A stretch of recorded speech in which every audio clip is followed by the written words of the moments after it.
Welcome to the Pop Culture Cosmos.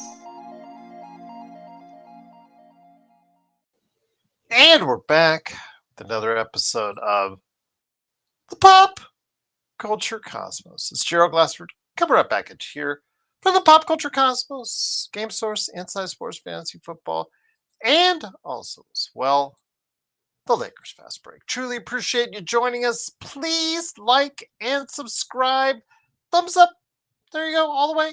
Make sure, even if you're listening on audio, you can help us out by getting us a 5-star review wherever you get your podcasts. If you're listening to us on many of the radio stations that's out there that still play our shows after all these years, go ahead and give a shout out to the station. Thank them for going ahead and letting us on the air right here at the Pop Culture Cosmos, indeed. But it wouldn't be a Pop Culture Cosmos without my good friend. He is, of course, the man, the myth, the legend. When it concerns pop culture, you got to go ahead and check him out at Humanica Media, at the Super BS Gamescast, and also as well the Happy Hoarder. So much to do, so much to say, so much to go ahead and realize when it concerns pop culture. If only there was an Elder Scrolls Oblivion Remastered physical edition. I think you and my life would be complete, but it's still great to talk about what we're going to talk about today with my good friend, Josh the Great Peterson. What's up, man? What's up? Yeah, that's the Elder Scrolls Oblivion. Stoked that it is out, but bummed that there is no physical version of it.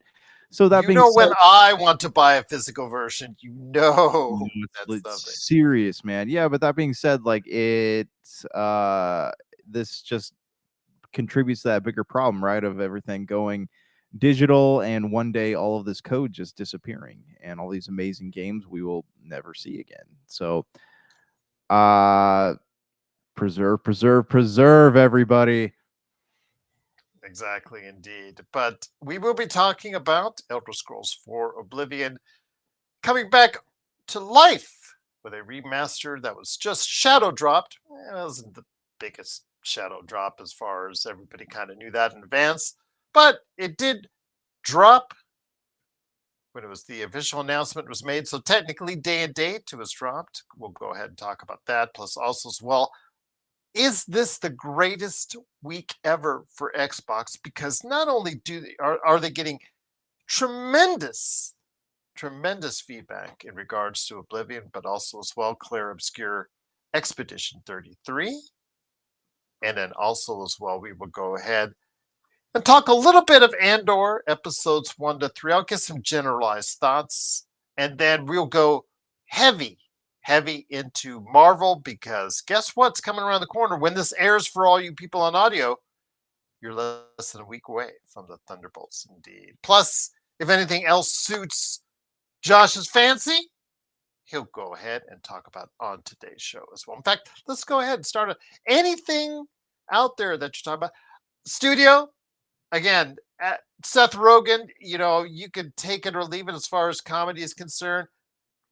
The Studio is the best interpretation, or one of the best interpretations of his style of comedy. He is killing it. The supporting cast is great on it. And it's actually a really, really fun watch. I'll just leave it at that. But go ahead, my friend. What you been up to? What you been doing out there? What you been feeling out there in the world of pop culture?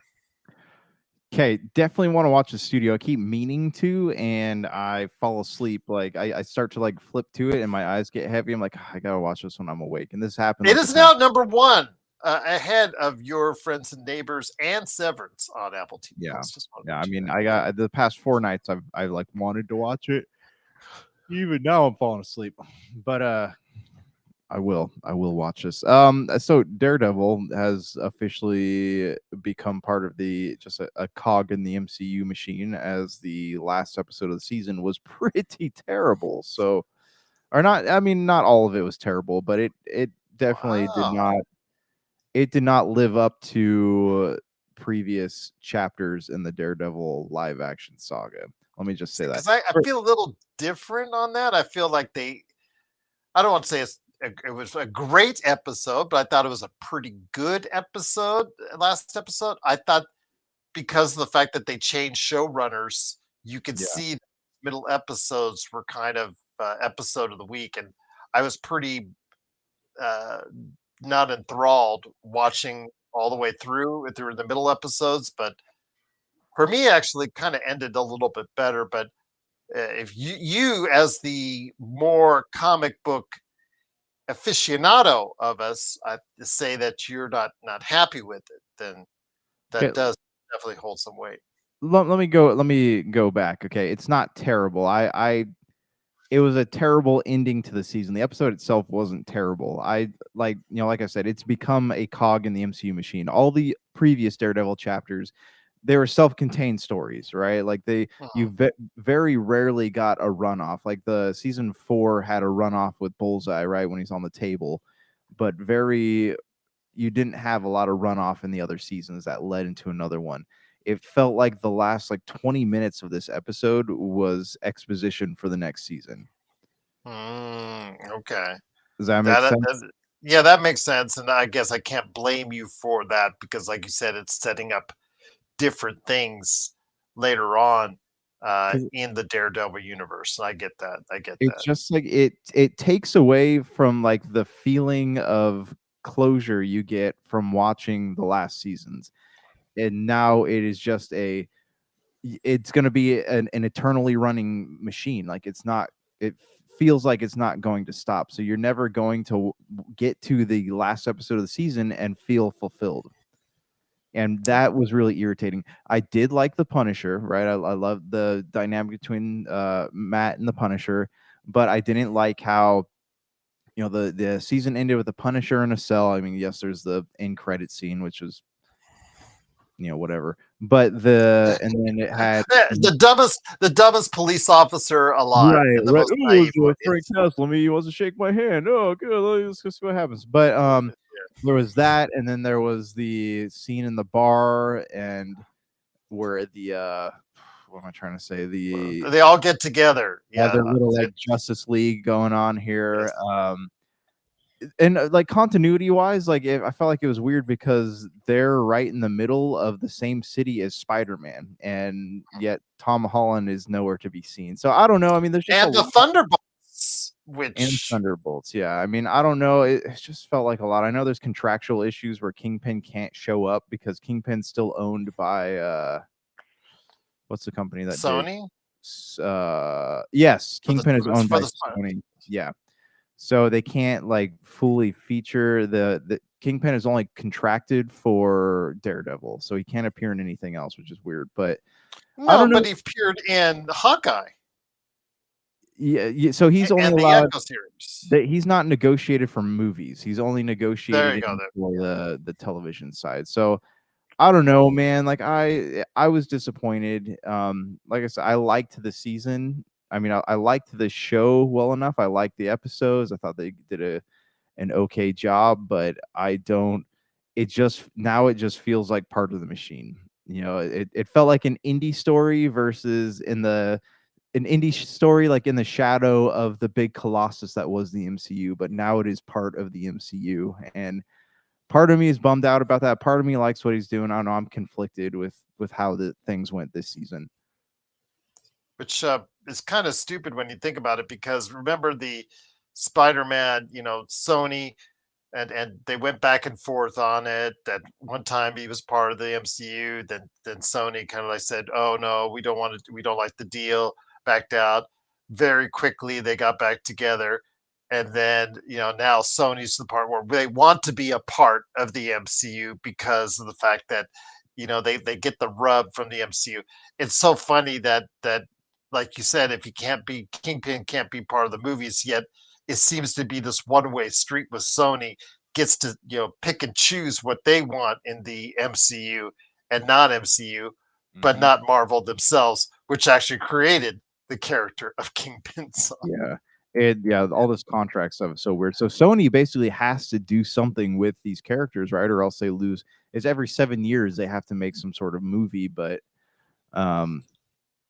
yeah, allegedly rumor has it that the next installment of Spider-Man is going to have Tom Hardy in it in some form or fashion. So I don't know if that's true or not, but anyways, I digress, man. Like Daredevil, like I said, I'm on the fence about it. I would probably give the season itself like a 7.5 out of 10. You know, most of the other seasons of Daredevil I rated in like a 9 or a 10, but this one just didn't. It didn't have the I don't know, it just didn't feel complete. You know, it's like when you get served a plate of food and it just doesn't fill your belly. Like that's what this felt like.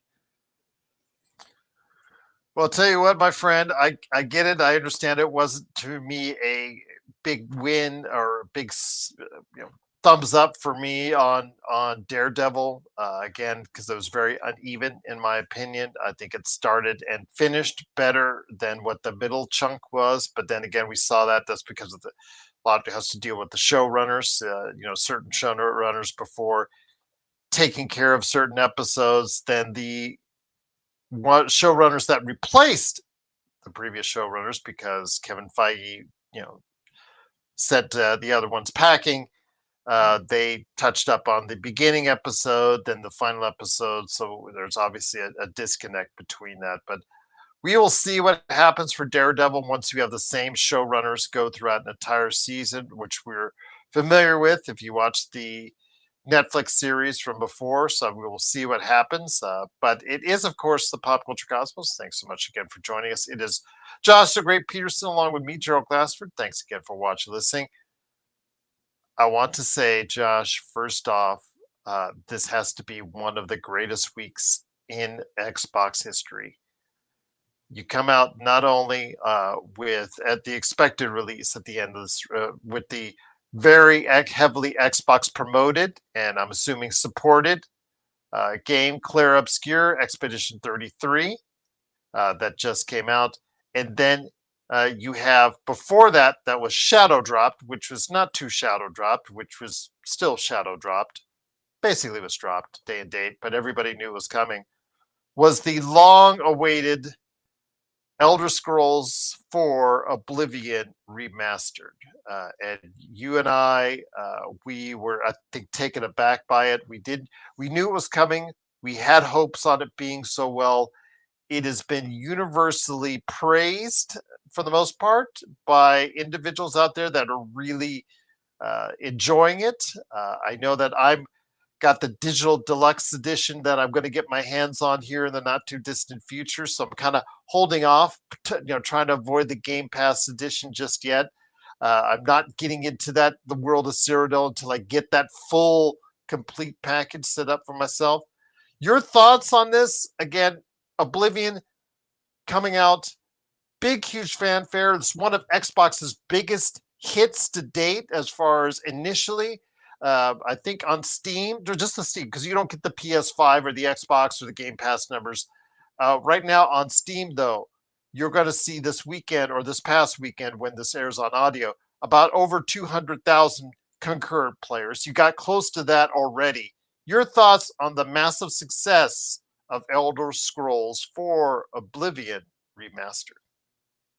Is it a remaster or a remake? I know we debated this on the Super BS, but it looks too clean and too new. Like they actually redid cutscenes. So I want to call this a remake, but it still has a lot of the jank, which yeah. again, depending on the reviewer, they either love the fact that they kept the, for lack of a better term, jank from 2006. Some of the new, it's funny because if you're a newer player, you may not like the jank, but if you're an older player like us, that's what makes it Oblivion. Okay, here's an idea. I think the gaming community needs to get together and really iron out the term remaster or remake. I think so too. Because there's a lot of confusion about that term. Like how much work goes into it before it becomes a remake. Like a Final Fantasy. This was 3 years, just to give you an idea. They started in 2021. See that's like remake material. Like and look at like Final Fantasy 7 remake, right? Like they rebuilt that from the ground up. there's what else is out there? There's been a grip load of games recently that have been remastered. Castlevania, for example, remaster. They've added pixels to it, and that is a remaster. But this game lies somewhere in between the terminology, and we need to get to the bottom of this. To answer your question, though, Oblivion, I didn't even know that this game was going to drop. Like I know we talked about it. I had no idea there's going to be a shadow drop of any kind. I knew they were going to make some sort of announcement, but had no idea I'd be able to get my hands on this game 2 days ago. So that was that's definitely a welcome surprise. And I wouldn't even go as far to say that Xbox is having a great month. I think they're having a great year so far. We got the release of Avowed. A couple weeks ago, we got South of Midnight. We got Clair Obscur today, and the Oblivion remake. Forza Horizon and Indiana Jones popping up on PS5. Yeah, I mean they're having a pretty stellar year so far, and all the haters out there, the ones that are boycotting Xbox currently, like, oh well, that's not going to save them. I actually think it for this year very well could save them. So good for them, and play that Xbox, because these are definitely some of the there has not been a single lemon released this year for Xbox. No, there hasn't. And before we get back into Oblivion, I don't want to go ahead. This game, Clair Obscur Expedition 33, a game that was really heavily promoted, and I'm assuming, again, I may be wrong, but I'm assuming it was probably supported somewhat by Xbox as far as to some extent.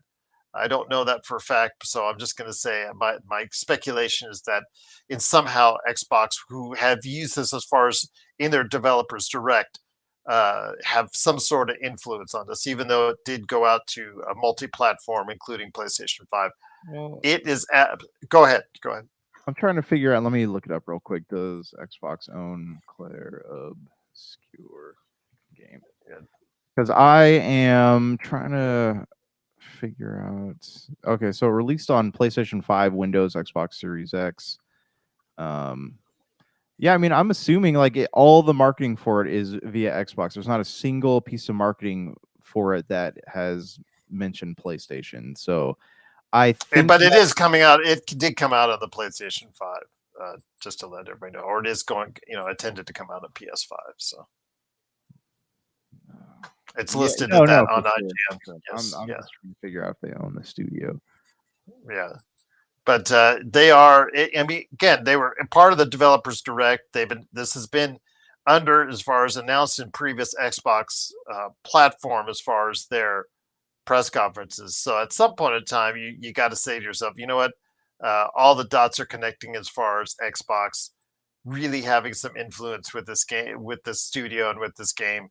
But it has been a big win because it is closely tied to the Xbox on that. And I'll just say this. I have joked on this show and also on the Super BS Games House how I've said I'm allergic to RTS games, but Baldur's Gate 3, I've thought about that one as far as getting back into that game, but getting into this game as well, because the story I hear is absolutely fantastic about how it basically covers this group of individuals that are sent by a community. Like every single year, they send a group out to try and save the community from being overrun by the Gomage, I guess it's what's called. So okay, I guess the story is really connecting on a higher level, and the fact that it's got a Metacritic of 92, which absolutely just is knocking it out of the park for an RTS. It's probably the best rated RTS, or one of them, since Baldur's Gate 3. It just looks like it's connecting on all cylinders. I know that they've joked about how the development studios joked about how they want this to be like a Barbenheimer event, and how they want to be closely connected to the Oblivion drop. and they don't want to get overshadowed by it. Are you worried that a game like this will get overshadowed by this huge success of Elder Scrolls 4 Oblivion Remastered? See, that's tough. So I was thinking about this. I almost want to play, because I haven't started Oblivion yet. So I almost want to play Clair Obscur first, because once I start playing Oblivion, I don't think I'm going to be able to stop. I'm not like Brank, who Brank can sit there and play 20 different games at once. You know, if it's an indie, like I can switch between games, like smaller games, but these big RPGs, once I start, like I have to commit myself to it, or else I'm going to lose interest. So I almost feel like I need to play this one first. But also, they're two different types of games. Like I know there's going to be some overlap with fans of these style games, but I also feel like there's going to be two separate fan bases that are going to be playing these games. So yeah, it's possible, but also I don't feel like it's going to keep anybody from playing either one of these games. Also, Sandfall is not owned by Xbox, but Xbox did help fund the game, so which is probably them trying to court them in some manner. But I'm really stoked about this. I do really want to play this game. I love me a good turn-based RPG. I know you're not a fan of them, but it's getting really solid reviews. The gameplay looks beautiful. The story, I hear, is pretty great. It kind of reminds me of The Order, like the way the characters look and stuff. So I'm really interested in this game, and as soon as I actually have to start installing it after we're done talking, and start installing it because it's going to kill my internet here. So once we're done casting for the night, I'm going to go get it running. It's so funny because, I still love The Order 1886 despite its huge gameplay flaws, and the fact that it's so short. I just love that world. I love the way that they curated. The look was just fantastic for its time. So to compare it to that, I think it's a very high compliment, to at least to me. So who knows? I may even dip my toes in the water and see if I can fight off. I'll take some allergy pills before I go ahead and Definitely and try it, man, because I feel like if you of all people could get into this game, then that's going to be a true test, right? Like you're the outlier here. So if you can play this game and enjoy it, I think that's going to really speak volumes about how good the game actually is. I didn't think I was going to get into Avowed, especially when I started off. I had kind of mixed reactions when I started off, but as I got further into it, I really got hooked on the gameplay of Avowed. So I'm hoping for that same type of experience. I'll go ahead and dip my toes in just for you guys and give you an idea next time we get together. We'll follow up with you, and you will give us the full Glassford report on this game. I'll see what I can do, because I don't want to go ahead and start on Oblivion. I'm so afraid to do so. I want, first of all, I want to buy the digital books. I'm told that I have a birthday coming up, so I've been told I can't buy it yet. Oh yeah, the wife. Yeah, so I'm told I can't buy it yet. So, but I really want to get into it. But I understand if I get into it, that's it. That's it. All my free time for playing games will be devoted to this Oblivion. So if that's the case, I'll never touch Clair Obscur, and I may not even touch Doom. Oh, this is why you got to get on Clair Obscur. I know Doom comes out next week, right? Month. No, it comes out about a month from today. A month from what we're talking about. This is, in either case, man, people got to get these games played before Doom, because they got to get that plate clear. Because I think that there is going to be, because Doom will happen in May, and then June we get the games conference, so we're going to see like all this stuff, and I guarantee you there's going to be some drops that month too. So I feel like we're going to have pretty solid games to play all the way into the holidays. It just goes back to what we've talked about before with Xbox.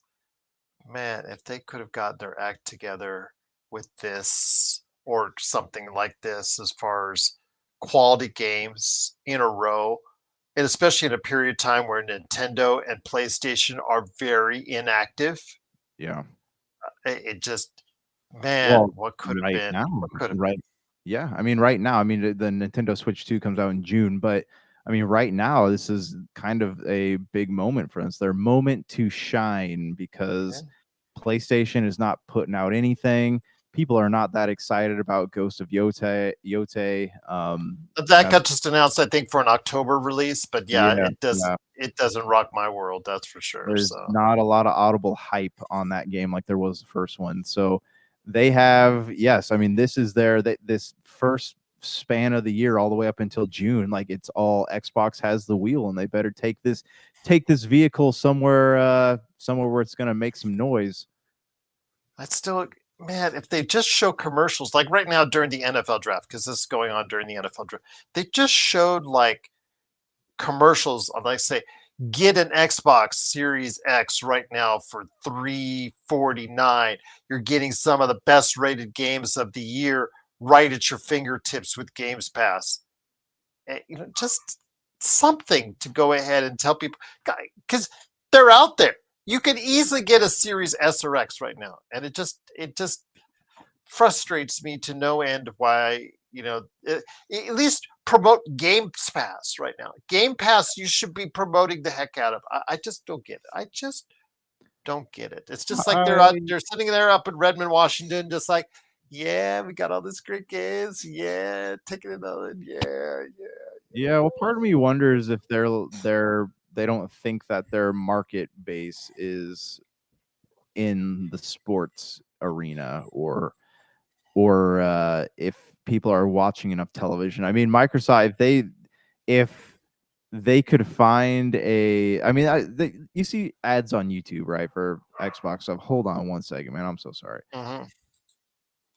But I'm telling you right now, when it comes to Xbox and what they're doing and really trying to put the step forward, the thing is though, you just wish you could have somehow, some way, were able to go ahead and just get it to where it was once before. And they came out the success of the Xbox 360 after they righted the wrongs with the Ring of Death.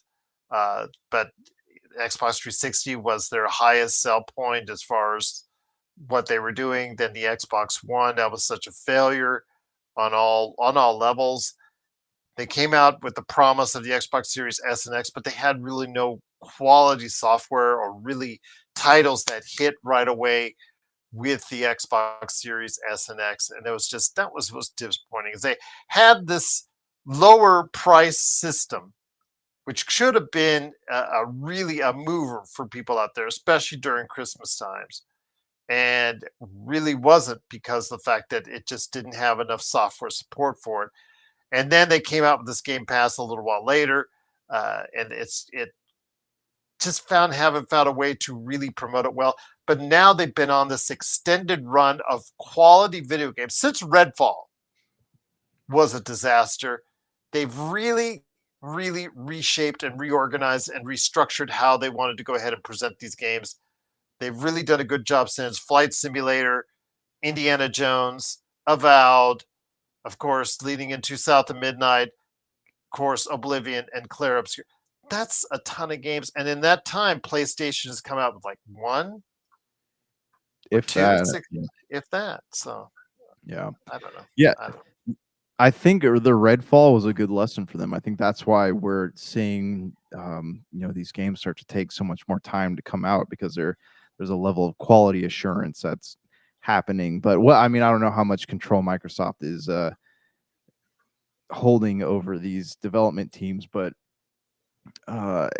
whatever they're doing is working. So, or maybe just giving them the time they need to make a good game, so we don't have a Redfall accident, is what's contributing to this like hot streak of great games. It's hard to say, but I'm fine waiting, another 6 months or whatever, if a game is going to come out and be amazing. And that's kind of that's where we're at right now. These games have been great. And then on top of that, there's been like Balatro is now on Games Pass. Blueprints, I know that Brank on the Super AS Gamescast, he was talking about Blueprints, which is also one of the highest rated games of the year coming out on Games Pass. And yeah, if you are into with the high price of everything, and especially now that you're able to pre-order Nintendo Switch 2s and the nightmare that everybody's seeming to have right now, Oh my gosh, yeah. if just the wisest thing I could tell you right now, save your money. Just get Game Pass, play it on your TV, play it on your computer, go get an Xbox Series S for $249 or whatever. Just do something better with your money, better value with your money. Game Pass is the way to go right now.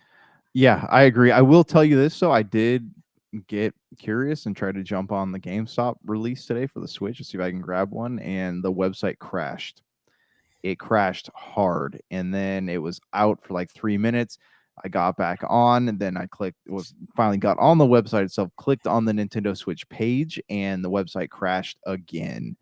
And I don't know who was able to get one, but by the time the smoke cleared and the website was actually functioning again, they were all sold out. That doesn't surprise me in the least. Yeah, GameStop, Nintendo. And again, you can, if you're interested, you just by all means go ahead, enjoy the Nintendo Switch 2 for whatever it is. But instead of worrying about spending all that type of money, go get an Xbox Series S, X, or even on your computer. Download Game Pass now. It is the best value in gaming. I'm not kidding. I'm not saying this just as an Xbox fan. It is right there. It's right there in black and white. Black and white right there. It just said the number of games that are quality on that platform you could play right now is far superior than what you can do on a Nintendo Switch 2, Nintendo Switch, or PlayStation 5. It's just that simple. As of right now, current highly rated games you can play right now. Yeah.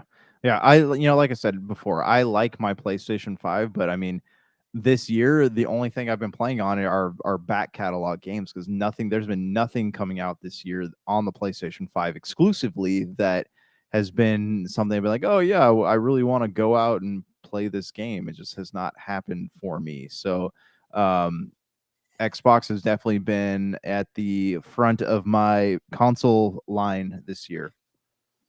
And the thing is, on top of that, because you mentioned that you were going to rebuy for Forza Horizon 5 for the PlayStation 5, you mentioned that on the Super BS Gamescast, and it was so funny because Brian called you out on it.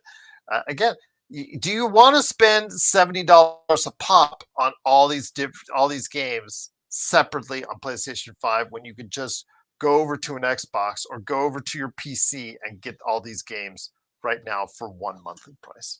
It just does not make it. I doesn't agree make any with, sense to me. yeah, I agree with that. The reason I'm gonna buy Forza on PS5 is because like Forza has always been like one of my favorite franchises, and I'm just curious the novelty of playing it on another console, like what that feels like with the PlayStation remote and all that. But that's probably the only game transferring over that I will buy for PlayStation. But it's also an Xbox game, so I don't feel so bad. My money is also going to Xbox in the purchase of it, so it is not a decision I feel bad about. So what are your thoughts out there, everyone, on Clair Obscur 33, which is getting tremendously high ratings, and then also, of course, the remastered version of Elder Scrolls Oblivion, Elder Scrolls 4 slash remake. You know what? It just looks good. You go in and having fun time. Things have been changed on it, updated. Again, it's not, if you're Gen Z and you're looking at it, it's not perfect in your eyes.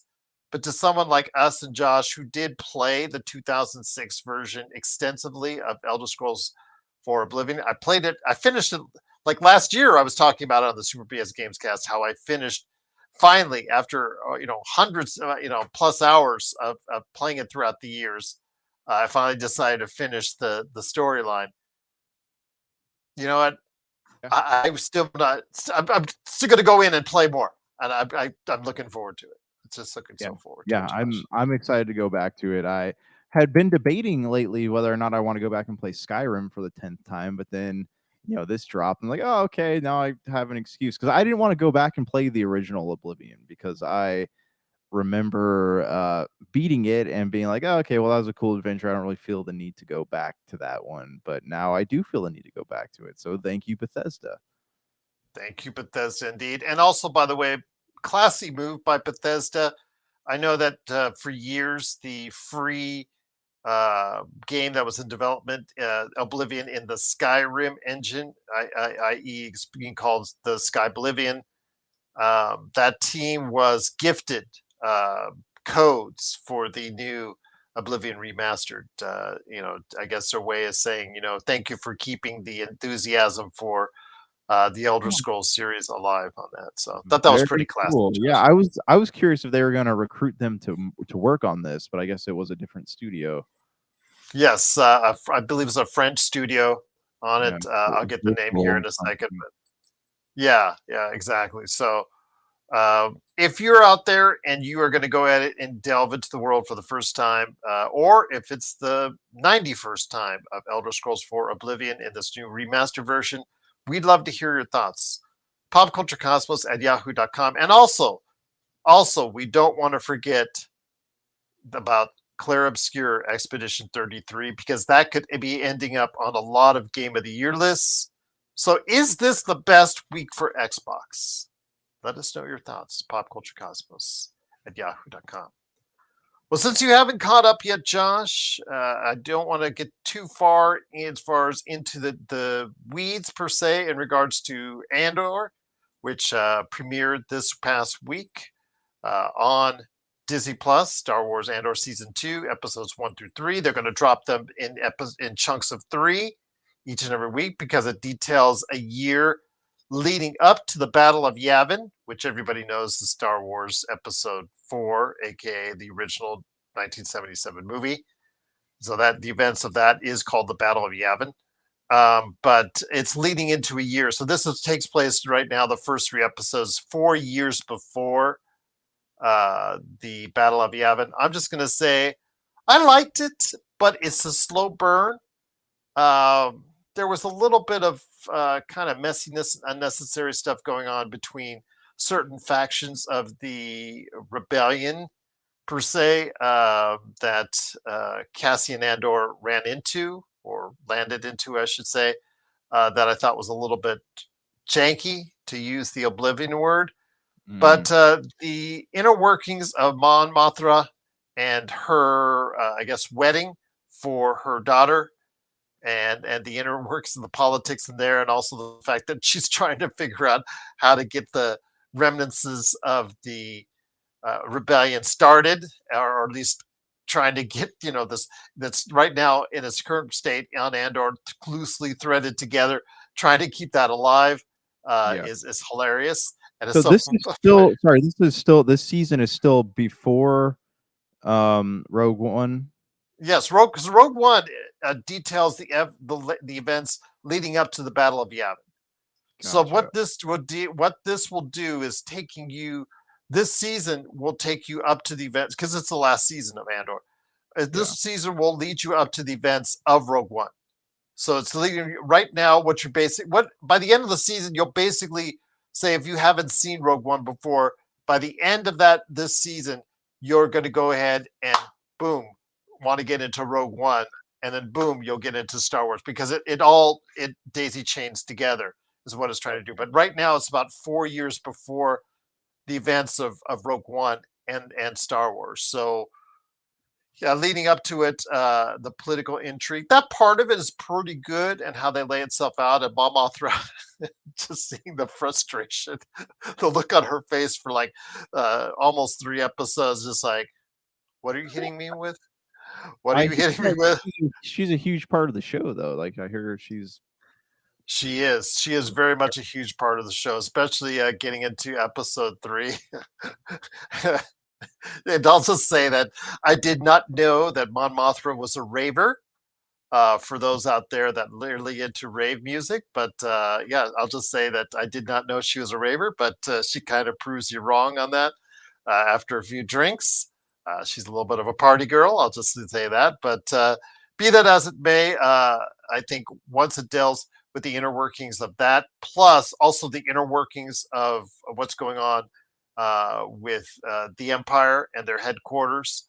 A lot of it can be seen as mundane as far as day-to-day operations, but I found it intriguing. Ben Mendelsohn is back, his character from Rogue One. By the way, just want to mention, yeah, he is back in there, but how he interacts with some of the characters that are working for the Empire and what's next and how this is leading up to a massive moment for the true creation of the rebellion. That's the seeds are being planted for that already. I like that part of it. I liked it from the Mon Mothma. I liked it both from the rebellion being built on that, what's going on, the loose threads slowly being built into something stronger, and then also the strength of the Empire slowly starting to build on that aspect. Those two aspects, those two storylines were moving very slowly, carefully, cautiously, but very well orchestrated. It's the part with Cassian Andor and him, and I won't say what he did or how he's interacting. For the most part, something does change as far as what he's doing next, but and how he interacts with the rest of the rebellion crew. But the first episode and the first two episodes that he's in, it just what he was given was not really the best stuff that he's been given. I'll just say that. But everything around it, it's like 2 of the 3 storylines really started to mesh up very well. There's a 4th storyline in regards to some of the familiar faces from the first season of Andor, hiding out, trying to work in the farmlands. Unfortunately, the Empire starts to get wind and starts to do audits on these farmlands. That part is also pretty intriguing. It's just when they involve whatever Cassian Andor got involved with is kind of the little bit of detraction. But outside of that, it's building. It's building, Josh, towards something. And I think it's going to be something very promising again. Not the great start I think that season 1 had, but it is building towards something very promising. Yeah. I'm that world, like that pre-Empire world, was super interesting in the first season. It was super interesting in Rogue One as they were in power, and even in the Solo movie, like that era of galactic history it's a dark but still like a really fun place to be, especially if you're feeling burnt out on the existing Star Wars lore. Like, this is the one part of it that is interesting enough to go back to for me.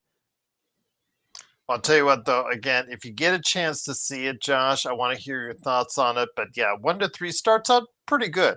And we'll see how it all intersects. Again, next week, it's going to take a time jump of another year. So I'm assuming it'll be 3 years before the Battle of Yavin. I think they call that BBY. I think you'll see it as far as when you watch it, it'll go like BBY 4.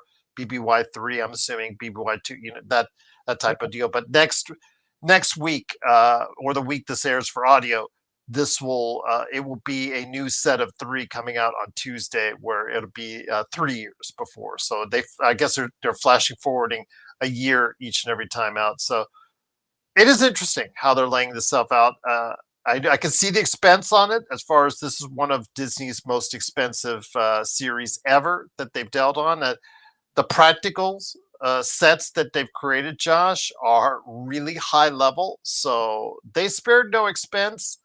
I hope that people will support it. I understand we already know that it's going to lead to Rogue One. It's going to lead to Star Wars, and it's not going to lead to an Andor season 3. But I really hope people support this, because I really think that, after the disaster of the Acolyte, and you can say what you want about Skeleton Crew, I'm not going to say a whole lot about it. I want to watch that. And I haven't had a chance yet. I tried to get through it. Again, to me, it was more like the Goonies, and I just really couldn't get into it a whole lot. And for me, I think this. How does Stellan Skarsgård say it? Stellan Skarsgård said this is Star Wars for adults, and I think that's very apropos. And I really think it gets you intellectually thinking about parts of the Star Wars universe you didn't think of before, Josh. Yeah, and hopefully after this, we will get to see a different era of the Star Wars universe. I know you just sent me that thing, right, where they're talking about the new movie still taking place in Skywalker time, but tell us some new stories. Take us somewhere new, Star Wars. Again, that's what my daughter and I were going back and forth after we heard the announcement of Ryan Gosling as Star Wars Starfighter, and I'm just like, you don't get it. You don't get it. Create a new universe for Gen Z, and those even younger than Gen Z right now. Create a new universe that they can relate to, that they can go ahead and call their own. If you're still trying to shoehorn the Skywalker scenario in there, I really think that that's not doing yourself any favors. I understand you got Mandalorian and Grogu. That's fine. That's all. Let it play itself out naturally and then move on to a new universe that a younger audience can grow up with, like we grew up with Star Wars. Yeah. Yep. I mean, honestly, though, let's think about it. That's the only way this franchise is going to survive, because we see it more and more, as they create sequels to movies that came out years and years ago. The fan base slowly drops off a little bit more with each one. So Star Wars already has a really tough road ahead of them. So if they want to save themselves, they do need to tell stories for new generations that exist outside of what's already been done. And my curiosity is, we'll know this when the audio comes out, but we don't know it yet. This weekend is Star Wars Episode 3 hitting theaters. It hit theaters for a limited time, back out again. I know that my daughter is actually going to go see it just because she never got to see it in the theaters. So she wants to see that experience. I told you, like, I'm allergic to, RTS games. I'm also allergic to the prequels of Star Wars. Yeah. That I don't think I'll be going back to go see a prequel movie in the theaters, but my daughter is, so she wants to see how it is. So if you're into that, there it is for you. But yeah, big Star Wars stuff going on with the recent Star Wars celebration, and of course Andor and Star Wars Episode 3. So please let us know your thoughts. PopCultureCosmos at yahoo.com. My friend, before we go ahead and touch on Marvel, one last thing on Elder Scrolls. Man, with the acceptance of Elder Scrolls and how huge Oblivion has hit for Xbox, I sure hope. Did we ever talk about if someone's got the movie and TV rights and is developing something in the Elder Scrolls world? So Todd Howard has been asked about that multiple times, and he says that unlike Fallout, Elder Scrolls would not make a good live action. He doesn't believe in its power, so he has not. Nobody has the rights to it except Bethesda. That is baloney. That's baloney. I think Oblivion would translate greatly into a movie. I disagree wholeheartedly. Wholeheartedly. A Skyrim, I'll let you go ahead and decide on that one. But I think Oblivion really. Oh God! Just give me 5 minutes to talk to Todd Howard. Just give. We'll give a pitch. Josh, you and I will give that Hollywood pitch. Convince him. And with Microsoft making a ton of coin on the Minecraft movie, this has been a great time for Xbox and Microsoft. They gained a ton of goodwill with the Minecraft movie. They might just say, Todd, my boy, amigo, my friend, Yep. gotta do it with or without your blessing. Yep. Sorry. Let somebody give it a try. Give it a chance. Okay. Give it a chance, indeed. I mean, my God, there's been enough. Even if it fails, it'll just go along with all the other 500 video game failures. But if it succeeds, yeah, there you go. I think you could do Oblivion. I think you put Oblivion on the screen. But yeah, if you guys have thoughts on that, please let us know. PopCultureCosmos at yahoo.com. But before we head on out, my friend, last 10 minutes, I want to go ahead with your State of Marvel leading into Thunderbolts, which, as if you're listening on this, on as far as audio is concerned, you're going to be hearing this on the week of its release as the traditional, back to traditional, first week of May Marvel release. Thunderbolts is not the highest profile movie to come out. It's probably the lowest or one of the lower profile first of May movies for Marvel to come out. I don't think they're expecting humongous returns from it. If it does $100 million domestically in its opening box office weekend, I think they would consider that a success. Right now, I think they're talking about 70 to 80 as of this show is what they're talking about. Your thoughts on this, my friend? I mean, we're at a state where Captain America Brave New World, as much as I wanted it to work out, in my opinion, didn't. The numbers back that up, that it did not ingratiate itself to be an outstanding hit for Marvel. In fact, I probably think that, based on the theatrical run, you could probably chalk it up as a small to not great loss for Marvel. Maybe it actually is going to be a big loss. I'm not sure as far as the total numbers concerned. Only the guys that with the red and black pens in the accounting department at Disney know about that. But your thoughts on where we're at with Marvel heading into Thunderbolts? I really like what I see with the Thunderbolts. I know that I believe it was you that said you were like still trying to feel your way out on the Thunderbolts. I understand it gives a lot of people that Suicide Squad vibes, and the Suicide Squad, especially the early first film, your mileage may vary on it, but your thoughts on the Thunderbolts as we head into now is going to be a major stretch with Fantastic Four, leading into Doomsday, leading into Secret Wars. I'm actually really excited about the Thunderbolts. Like, this is them. I've been on the fence about Marvel, but the Thunderbolts I feel like is going to be the movie that sucks me back in. Okay. We talked about this a little bit before, just the way that the cast interacts with each other in these interviews. Like, they all seem like they're having a really great time. The marketing has been fantastic for this movie, and if anything, it looks like it'll just be a good time at the movies. It's not, there's no pressure on this movie to really do one thing or another. Like, Marvel's at that weird point where like they could take a movie like this and have it not really mean that much in the greater scheme of things, and it could still be fantastic. So I am definitely looking forward to this movie. I don't know like where it's gonna. Obviously, all these characters are in Secret Wars or Doomsday. Sorry, but or are they? I mean, the Taskmaster's still.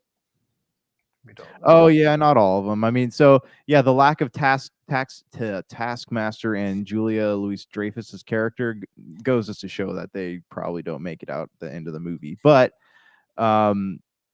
it still looks like a very good time, and this is the introduction of the Sentry, so this is another huge Marvel hero, which eventually ties into the Guardians of the Galaxy stuff, and I think he meets up with the Silver Surfer at some point. So I definitely think it'll have footprints, but I don't feel like it needs to be that big for this movie to be good. We definitely will see how it works itself out, but I am very interested in see this. I know my daughter, one of my daughters, is truly excited to go ahead and see this. So I'm along with her, and we'll find out if it does really pan itself out to be something good. I really like the fact I can see it already, Josh.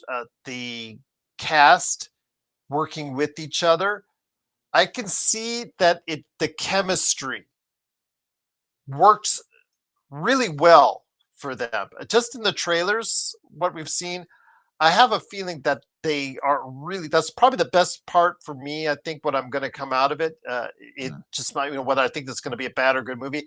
I really think that the chemistry between the actors of the Thunderbolts, I think that might be leading into it. I'm just guessing here. That might be the best part of what we'll see. Yeah. Yeah. I mean, and again, like that's all it needs to carry it though. Like, this is the first time you have there's no message being delivered in this. It looks like it's just a bunch of people having a good time. And that is what's really drawing me to it, is it's like listening to a podcast, right? You're sitting there going, "Oh man, look at me and all these guys are just best friends." You know, that's how I feel like watching this movie. Like, oh, I mean, the Thunderbolts, we're gonna go be buddies and hang out in the theater for a couple hours. I'm definitely looking forward to it, my friend. It is the Thunderbolts. Last thing before we go, again, the overall state of Marvel.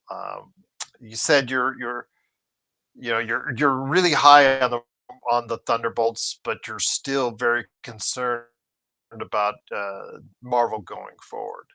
I'm more concerned about the Thunderbolts, but I have less concerns about the fact that Fantastic Four. A lot of people have been really eyeing that one. I think that one's going to really do good. It's going to put the other Fantastic Four movies to shame. I'll just put that in perspective here. And then people are getting really high on the fact that Robert Downey Jr., Doctor Doom, they're really thinking good things for at least as far as Avengers Doomsday next year. Yeah. We'll find out if that leads into the same kind of goodwill and love leading into Secret Wars the year after. It's interesting. It's interesting, though, that they're going to do starting next year. I think they're going to do 1 or 2 years of both Marvel movie at the beginning of May, and then Memorial Day weekend, they're going to do a Star Wars film. So see how that works out. Yeah.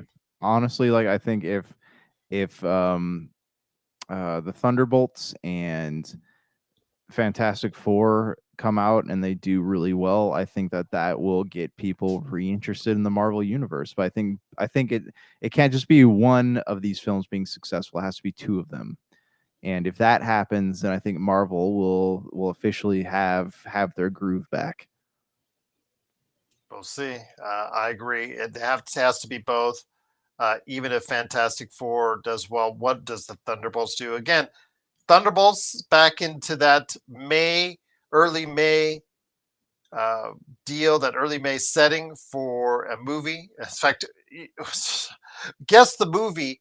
What was the movie, Josh? When you look at the pantheon of Marvel in early May, what was the movie that came out in a year that Marvel didn't release the film in early May?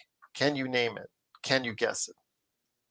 Endgame, right? No, a non-Marvel movie. Can you name a non-Marvel movie that came out early May as the lead movie in early May that normally has the Marvel time slot in the past 15 years?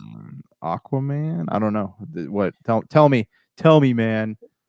Last year, Fall Guy. Oh, that's right. That did pretty well though, didn't it? Not quite up to expectations. I'll just say that. Not quite up to expectations, but again, it was fairly well liked, but I know that it did not generate the kind of money because it only earned $181 million at the box office, and for an early May movie, I know that was probably not what they wanted to get out of it. So yeah.